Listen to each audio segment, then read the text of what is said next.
Hello guys, welcome to my YouTube channel. কেমন আছো তোমরা? এখন আমরা কথা বলবো হচ্ছে দেবদাকে নিয়ে। ইয়েস, আপকামিং সিনেমা খাদান এবং টেক্কা, এই দুটো সিনেমা নিয়ে কিছু আপডেটস আছে, তো সেটা নিয়ে কথা বলবো। তো চলো ভিডিওটা শুরু করা যাক।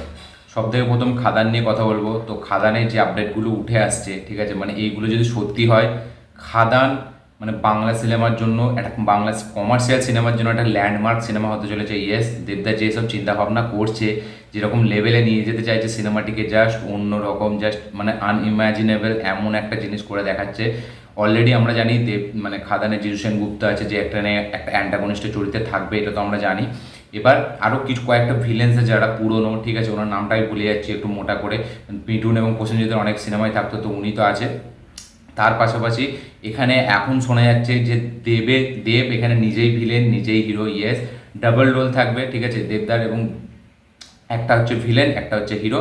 এবং সেইটা যে মানে কোনো মানে একটা নিজস্ব কোনো পারিবারিক সম্পর্ক থাকবে নাকি এরকম জানি না, বা কোনো ভাই যে একটা আগে যাকে মানে যার উপর অত্যাচার হয়েছে, যাকে বাড়ি থেকে চলে যেতে হয়, এরকম একটা কিছু না, সেরকম একটা হয়তো অ্যাঙ্গেল থাকবে। যতটা আমার মনে হচ্ছে যে মানে পারিবারিক কিছু একটা অ্যাঙ্গেল থাকবে। কারণ অন্য দিক থেকে যদি আমরা চিন্তা ভাবনা করি, ঠিক আছে, মানে যদি নিজেই ভিলেন হয়, নিজেই হিরো হয়, তাহলে যে দুজনের যে এটা, সেটা কিন্তু অনেকটা মানে রক্তের যে এটা, ব্লাডের, সেটাই দেখাতে হবে। কারণ অন্যভাবে কিন্তু দেখানোটা অতটা সম্ভব হবে না। তো এবার এরকমই আপডেট উঠে আসছে দেবদার ডবল রোল, এবং সেখানে নিজেই হিরো, সে নিজেই ভিলেন, এবং মেন ভিলেন নাকি সেই, এবং বাকিরা সব মানে এমনি তার চালাপুরতো যেরকম হয় আর কি।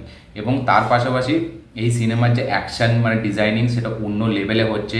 সিনেমাটি কবে রিলিজ হবে সেটা তো এখনও জানা যায়নি, এখনও অনেকটা কিছু শ্যুট বাকি, যেটা আসানসোলে করতে বাকি। তো বোঝা যাচ্ছে মানে খাদান একটা অন্য কিছু হতে চলেছে। দেখা যাক টিজার টিজার কবে আসে, গান কবে আসে, মানে একটা অ্যানাউন্সমেন্ট আসলে সেটাই বিশাল ব্যাপার খাদান নিয়ে, ঠিক আছে। মানে এরকম ডাবল রোল প্রথম হয়তো আমাদের বাংলা সিনেমাতে এরকম হতে যাচ্ছে, যে মানে একজন হিরো সেই ভিলেন সেই হিরো, মানে এটা জাস্ট মানে অন্য লেভেলে নিয়ে চলে যাবে সিনেমার হাইপটাকে। এবং যদি কোনোভাবে ভিলেন দেবে যেটা ফার্স্ট লুক, সেটা যদি একবার দেখানো হয়, সেটাও জাস্ট অন্য রকম হয়ে যাবে। মানে খাদান নিয়ে একটা বিশাল পরিকল্পনা চলছে। অ্যাকশন সিন থেকে আমরা কিছু কিছু লিক্স ফুটেজ দেখেছিলাম, যেগুলো অ্যাকশনের উপর বিশাল খরচা করা হচ্ছে, বিশাল ল্যাবি স্কেলে অ্যাকশনটাকে শ্যুট করা হচ্ছে। তার পাশাপাশি গান আছে কিছু, মানে অনেকজন নিয়ে, অনেক ব্যাকগ্রাউন্ড ডান্সার নিয়ে এরকম গান আছে কয়েকটা। তো প্লট কী হবে সেটা হয়তো আমরা ট্রেলার দেখলে বুঝতে পারবো, তার আগে হয়তো প্রেডিক্ট করাটা কোনোটাভাবে হবে না। কিন্তু আমার তাও একটা মনে হলো, ঠিক আছে, যদি ডাবল রোল এরকম হয়, তাহলে কিন্তু কোনো একটা নিজস্ব একটা শত্রুতা এরকম থাকবে, মানে নিজেদের মানে বংশ বা পরিবারের মধ্যে একটা, যেরকম বলা যায় আমরা এর আগে অনেক সিনেমাতে দেখেছি, যেরকম আমরা বাহুবলীতে দেখেছি, তার ভাই নিজের শত্রু, ঠিক আছে, যেহেতু তার মানে সতার ভাই। তো এরকম একটা কাইন্ড অফ থাকতে পারে কনসেপ্টে, সেটা আমি পুরো এক্স্যাক্টলি এখন তো বলতে পারবো না, দেখা যাক পরে কী হয়। এবং তার পাশাপাশি টেক্কা, যেটা পুজোতে আসছে, যেটা সৃজিত মুখার্জি এবং দেবের সিনেমা, সেই সিনেমার টেক্কায় যে দেবদার ডাবিং, সেটা সে পুরোপুরি কমপ্লিট করে ফেলেছে, দেবের ডাবিং পুরোপুরি কমপ্লিট। এবার সিনেমাটি পুজোয় রিলিজ হবে। আর পুজো বলতে গেলে আর বেশি দিন বাকি নেই, জুলাই হয়ে গেল, আগস্ট সেপ্টেম্বর অক্টোবর 2-3 মাস। এবার তার মধ্যে টিজার টেলার কবে আসে এটাই দেখার বিষয়, কোন গানগুলো কবে আসে। এবং টেক্কাতে কিন্তু এমন নয় যে শুধু থ্রিলার, মিস্ট্রি থ্রিলার এরকম না, টেক্কাতে কিন্তু একটা অ্যাকশন সিকোয়েন্স থাকতে, একটা বলছি সরি, মানে অ্যাকশনও পোর্শন থাকতে চলেছে কিছু কিছু জায়গায়। তো একটা অ্যাকশন থ্রিলার ফিল্ম আমাদের এটাকে বলা যায়, ঠিক আছে। এবং দেবদা যেহেতু আছে, সেখানে তো অ্যাকশন থাকবেই, কারণ কমার্শিয়াল সিনেমার একটা ট্রিটমেন্ট তো লাগবেই। তার সাথে সাথে সৃজিত মুখার্জি যেরকম থ্রিলার সিনেমা বানায়, সেরকম তো থাকবেই। তো এখন বোঝা যাচ্ছে বাংলা সিনেমায় কিন্তু যে মেন সুপারস্টারগুলো, ঠিক আছে, মানে দেবজিৎ, তারা কিন্তু মানে কমার্শিয়াল সিনেমা নিয়ে একটু বেশি ভাবনা চিন্তা করছে। তো আশা করছি সেটা খুব ভালো রেসপন্স পাবে খাদান এবং টেক্কা। তারপরে আসছে বাঘা যতীন, তারপরে জিদ্দার অলরেডি বস্তি নিয়ে কথাবার্তা চলছে। এইদিকে আমাদের রায়ান রাফির সাথে কালকে যে আপডেটটা দিলাম, সেটাও তো দেখা যাক আস্তে আস্তে বাংলা ইন্ডাস্ট্রি কমার্শিয়াল সিনেমার দিকে ঝোঁকটা কতটা এগোয়। এবং এই যে টেক্কা, সেই সিনেমাটি মানে মিষ্টি থ্রিলার অ্যাকশনের সাথে সাথে কীরকম সৃজিত মুখার্জি ডিরেক্ট করে, এটাই দেখার বিষয়।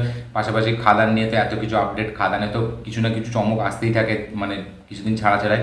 খালি টিজারটার জন্য অপেক্ষা, টিজারটা যেদিন আসবে জাস্ট মানে হিলিয়ে রেখে দেবে বাংলা ইন্ডাস্ট্রিকে। টিজারটির জন্যই সবার ওয়েট করছে।